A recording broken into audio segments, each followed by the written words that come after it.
You think Zeus is a pretty powerful god, right? After all, he is the god of the Olympian gods. But what if I tell you that he's not even on this list?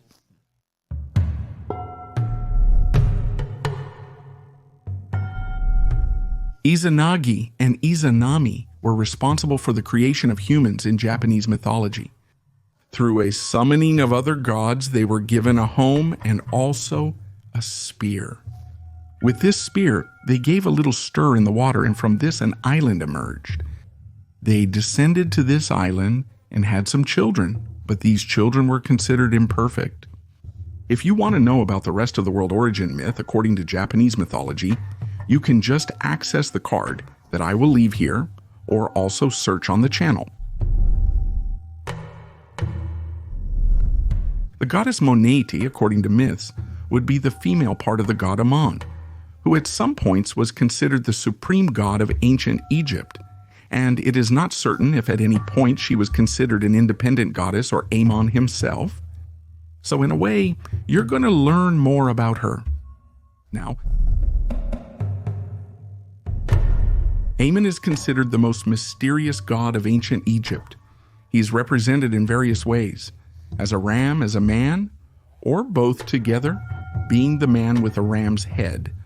I know you're thinking that Amon doesn't seem like much, but at some point in history, Amon went from being a local worship to a god associated with Ra, thus forming Amon-Ra, the most powerful god of ancient Egypt, and the protector of the city of Thebes. Generally, the gods of Egypt represented things that were quite simple to explain. For example, Ra representing the sun, or Toph representing knowledge. But with Amon, it was a bit complicated. His name means the hidden, that which cannot be seen, measured, or even touched. Because of this, sometimes he appears very associated with the wind or the air. But more directly, Amon represents the very mysterious nature of life. No other god of Egypt was as powerful as this one. He was considered almost a pharaoh of the gods. He was the most important in Egyptian religion. Various religious monuments were built in his honor, such as the Temple of Karnak, the largest sanctuary ever built for an Egyptian deity. However, as he needed Ra for this, he stayed in this position. Ra was the sun god of ancient Egypt and also the central god of the pantheon, probably because of the importance of sunlight for food. And besides, he was also a primordial being, the creator of the gods and of the divine order itself. Together with the goddess Heth, who was nothing more than Ra's version, but in female form, he gave rise to other gods, Shu and Tephanati and Gebinati, who would later bring Osiris, Nephthys, Isis, and Seti into the world, and so on. And as I said earlier, several other gods were associated with Ra, such as Horus, Sobek, who became Sobek-Ra, Amon, who became Amon-Ra, and Kinnon, who became Kinnon-Ra. According to the creation myth, things came into being as Ra spoke their names, and at the end of it all, he was so tired that he began to cry, and from this came man and woman. Olorum, or Olodomaria, whatever you want to call it, is the god creator of the universe in Yoruba mythology and also in other African religions. He is the owner and creator of Orin and Aye, which would be heaven and earth. He is an omnipotent god since he created everything and everyone. And although he could create the world and also govern it alone, he decided to share this with other Orishas, such as Batala-A, who was the creator of humanity. And if you want to know about the history of the world in African mythology, I will also leave it here. Chaos. I must have talked about it about 20,000 times here. In fact, there's a video just about him. But in short, he or she is the first Greek god. From him came the primordial gods such as Nyx, Erebus, Gaia, Uranus, among others. Chaos is made up of forces of good and evil. In some sources, it also describes chaos as being a place such as Tartarus. But more generally, he is a god.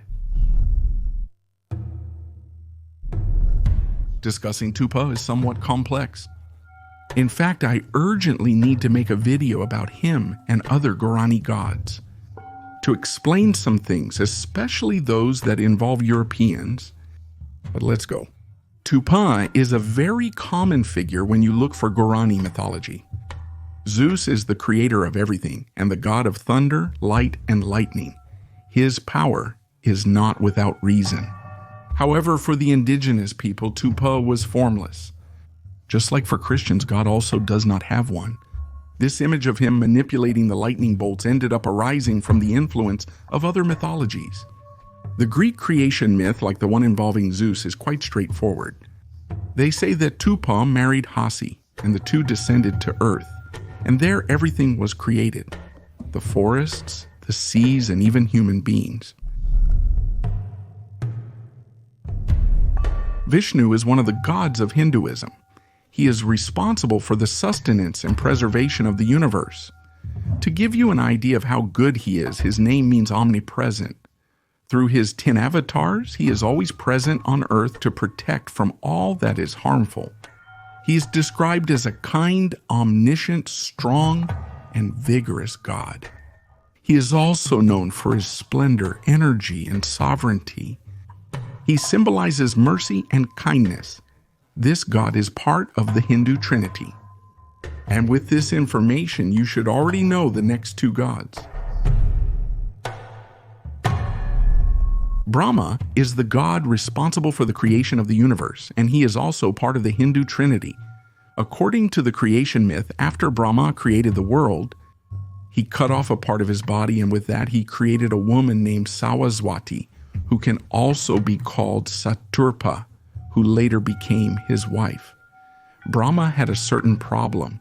His wife was always moving quickly from one place to another, and so he had to create 3 heads to always keep an eye on her.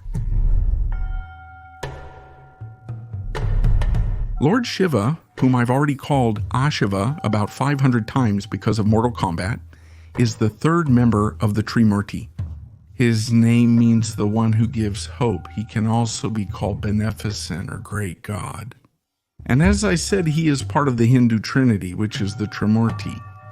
In this triumvirate, I hope you like my triumvirate reference here. Each of the gods represents an aspect of creation. So you must be thinking, Brahma represents creation, right? Vishnu represents conservation, correct also?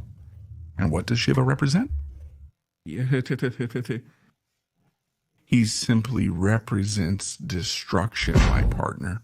He destroys so that everything can be transformed. Shiva is almost always depicted as a guy with multiple arms, blue in color, and a 3rd eye on his head. This 3rd eye is for him to see things that humans can't see, which are extra material things. This blue color is because once he drank poison to save everyone. That's it, everyone. I hope you enjoyed. Don't forget to follow me on my other social networks, especially on that purple site, which is used for live streaming, right? Rate the video by leaving a like or dislike, subscribe to the channel if you're not already, and leave a comment suggesting a topic for a future video, all right? Thanks, bye, see ya.